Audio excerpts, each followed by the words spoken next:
Good morning, everybody. Alina is here. I'm actually Pilates instructor and the owner of Pilates in Mo with Alina Studio, which is located at 250 Commercial Street. It is Suite 3005D2. It is in Manchester, New Hampshire 03101.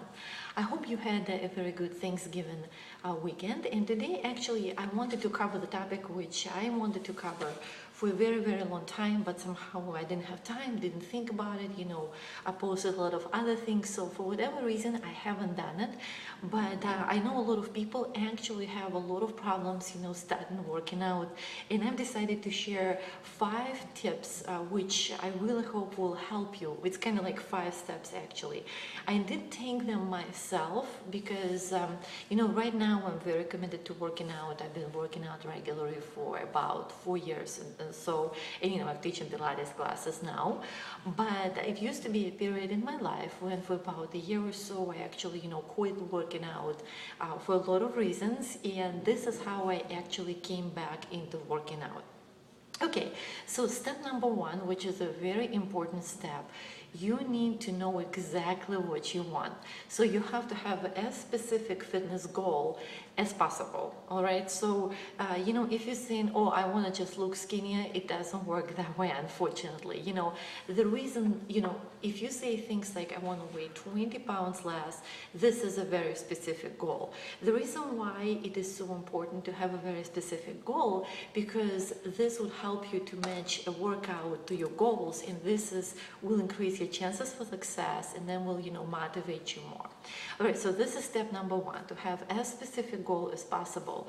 So again, examples of specific goal is in numbers, usually, how many inches you want to lose. For example, that's what my case, I wanted to lose like 4 inches of my legs and a couple of inches of my glutes, to lean out, or to get stronger, very specific what body part, and stuff like that.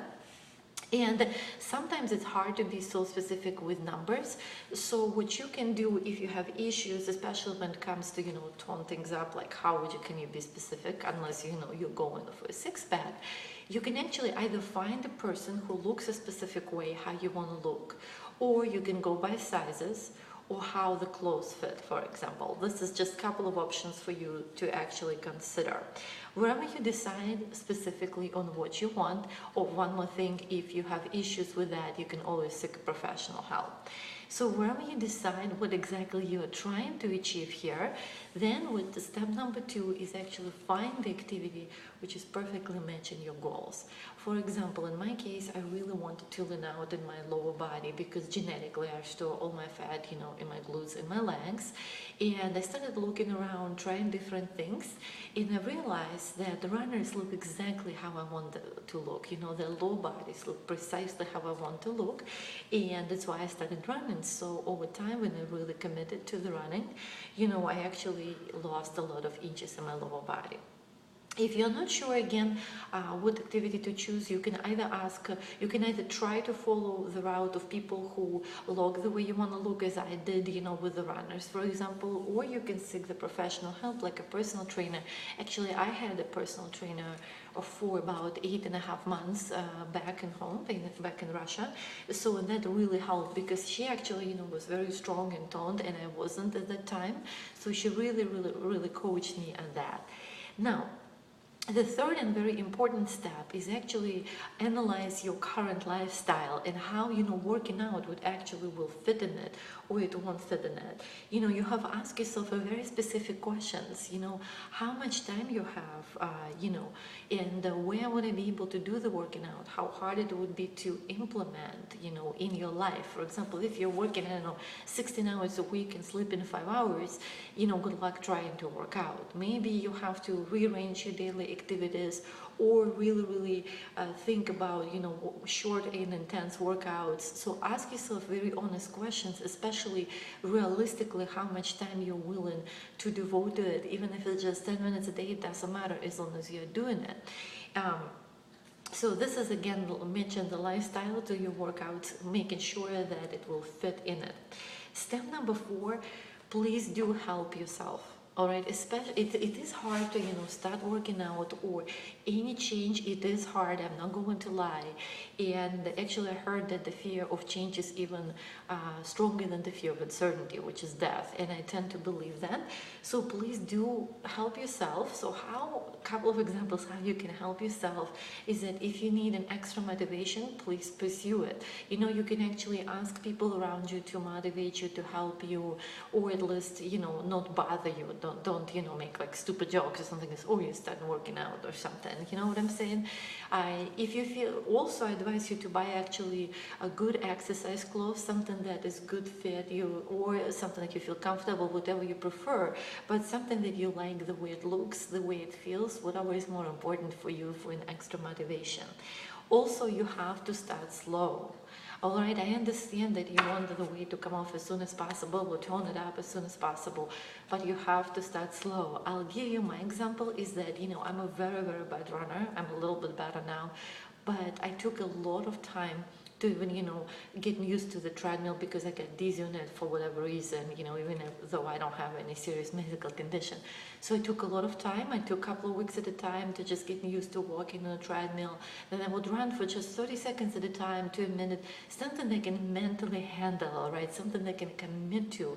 Or, for example, you can start with 5-minute workouts or stuff like that.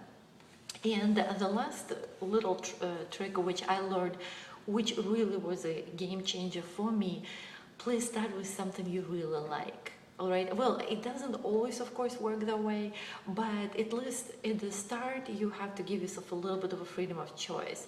So let's say if it is if it is cardio, you can start with dancing. This is what I actually started with. I really like dancing. So I started with a low impact cardio here and there. I've done it for a while. When I've done it for a very long time at a time, I've done a little bit of like easier kickboxing. I jumped a little bit here and there because I'm actually a good jumper.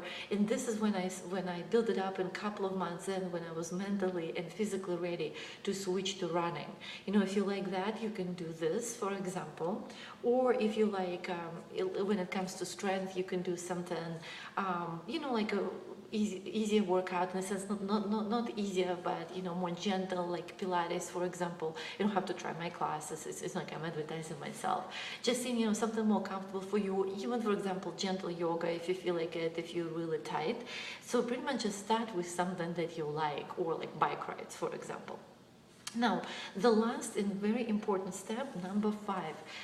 Please do not skip this step. It is as important as the first. So remember, in the beginning, we set up the goal. So what we have to do, we have to create a plan. All right, how we're going to do it. For example, we matched all the activity. We've decided we're going to run. Yeah, we're going to run, I don't know, 30 minutes. What I mean by a plan is that exactly imagine step by step how you're going to get there. So you wake up in the morning and then you decide to run and all that excited. Okay, where would you do it? Okay, what time you're going to do it? Do you have actually all the stuff ready for it? So I guess, this is what I mean by a plan.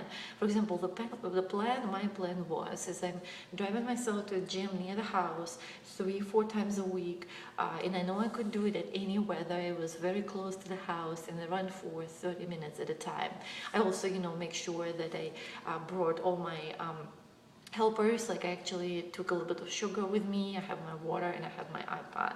So this is a very simple plan. Also, do have a backup plan, because what if something happens, you don't have enough time, so you have to have some sort of a backup plan. For example, you can buy an extra DVDs, or have a certain YouTube channels you subscribe to where you can do workout at home if you could not make it. Just as long as you treat it seriously, as long as you have a plan and a backup plan, that would really, really help you to start working out. I hope you found these tips very, very helpful. Again, my name is Alina, and I see you again.